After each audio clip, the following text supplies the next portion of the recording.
नमस्कार मित्रांनो, माझे मत या यूट्यूब चॅनलवरती तुमचं सहर्ष स्वागत आहे। मित्रांनो, तुम्ही जर या चॅनलवरती नवीन असाल तर प्लीज एकदा सबस्क्राईब करून ठेवा। सबस्क्राईब पूर्णपणे मोफत आहे।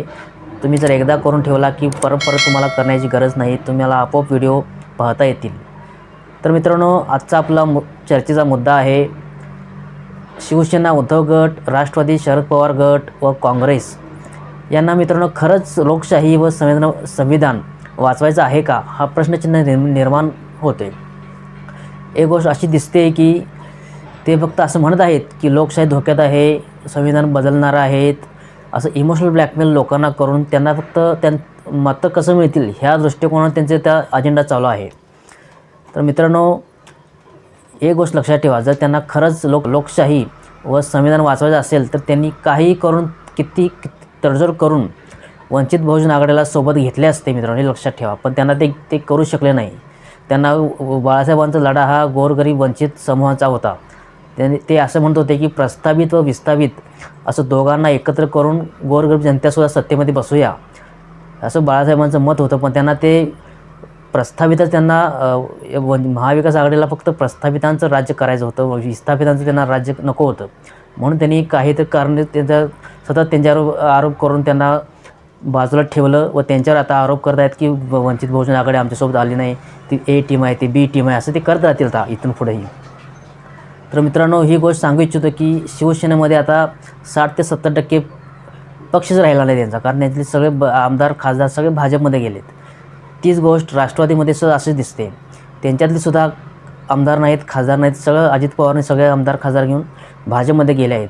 तर यांना फक्त संविधानावर लोकशाही हे नावापुरते आहे, त्यांना असं बोलण्यापुरतं नाही, त्यांनी फक्त आता प्रचार करत आहेत की आम्हाला लोकशाही वाचवायचं आहे, संविधान वाचवायचं आहे। हे काही नाही, त्यांना फक्त त्यांचं पक्ष वाढवायचं आहे, त्यांचं पक्षाचं अस्तित्व दाखवून द्यायचं आहे, हीच त्यांची लढाई आहे। त्यांना देणं घेणं नाही संविधानाचं व लोकशाहीचं। हे लोकांना ब्लॅकमेल करून त्यांना मत कसं मिळतील हे त्यांचा आता अजेंडा चालू आहे मित्रांनो, एक गोष्ट मला बाबासाहेबांची आठवते। बाबासाहेबांनी म्हटले होते की जा आणि तुमच्या घराच्या भिंतीवर जाऊन एक वाक्य लिहा की मला शासनकर्ती जमात बनायचे आहे।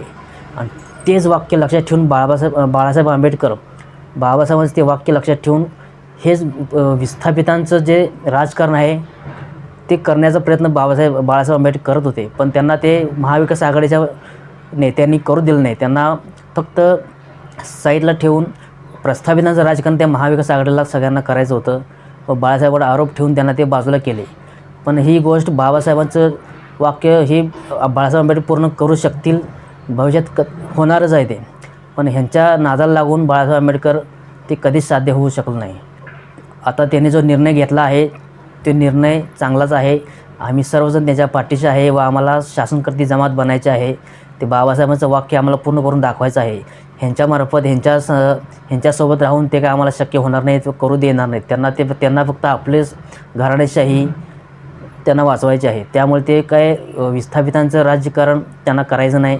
ते प्रस्थापित आहेत व प्रस्थापितांनाच मोठं करणार आहेत।